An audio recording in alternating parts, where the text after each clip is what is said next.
اعوذ باللہ من الشیطان الرجیم بسم اللہ الرحمن الرحیم لقد من اللہ علی المؤمنین اذ بعث فیہم رسولا من انفسہم۔ رب تعالیٰ نے یہ سورۃ آل عمران کی آیت نمبر 164 ہے، اس میں ارشاد فرمایا کہ لقد من اللہ علی المؤمنین، کہ اللہ تعالیٰ نے فرمایا لقد من اللہ علی المؤمنین، کہ اللہ نے مومنوں پر احسان فرمایا، علی المؤمنین اذ بعث فیہم رسولا، کہ انہی میں سے ایک رسول بھیج کر احسان فرمایا۔ تو میں یہاں جو ایک نقطہ آپ کو بتانا چاہتا ہوں کہ اللہ نے بہت ساری نعمتیں عطا کی ہیں، اور قرآن پاک میں ایک اور مقام پر فرمایا ہے 13ویں پارے میں وَإِن تَعُدُّوا نِعْمَةَ اللَّهِ لَا تُحْصُوهَا، کہ اللہ تعالیٰ نے اتنی نعمتیں عطا کی ہیں کہ اگر تم شمار کرنا چاہو تو نہیں شمار کر سکتے۔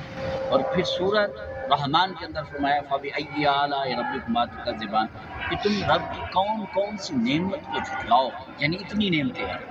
لیکن اس کے اندر ایک نعمت ایسی ہے، لیکن احسان نہیں کسی کا کہا کہ احسان جتلانے کی بات ہے، لیکن یہ ایک نعمت نبی پاک صلی اللہ علیہ وسلم کو بھیج کر اس احسان کو جتلایا ہے۔ حالانکہ یہ احسان جتلانے سے رب منع کرتا ہے کہ جب مومن کسی پر احسان کرے تو اس کو جتلاؤ مت۔ نبی پاک صلی اللہ علیہ وسلم بھی احسان جتلانے سے منع کیا، لیکن رب کا ایک ایسی کمال نعمت عطا کی ہے جس نعمت کو دیکھ کر احسان جتلایا ہے، کیا ہے تو فرمایا کہ میں نے مومنو تم پر احسان کیا ہے کہ وہ تمہارے دل کو پاک کرتا ہے، تمہیں کتاب اور علم قرآن اور حکمت کی تعلیم دیتا ہے، اور تمہیں تزکیہ نفس کرتا ہے، تمہارے عقائد اور نظریات کو پاک کرتا ہے۔ یہ حضرت محمد مصطفیٰ صلی اللہ علیہ وسلم بہت بڑی نعمت ہے جو دیکھ کر رب اس نعمت پر احسان جتلاتا ہے۔ والسلام۔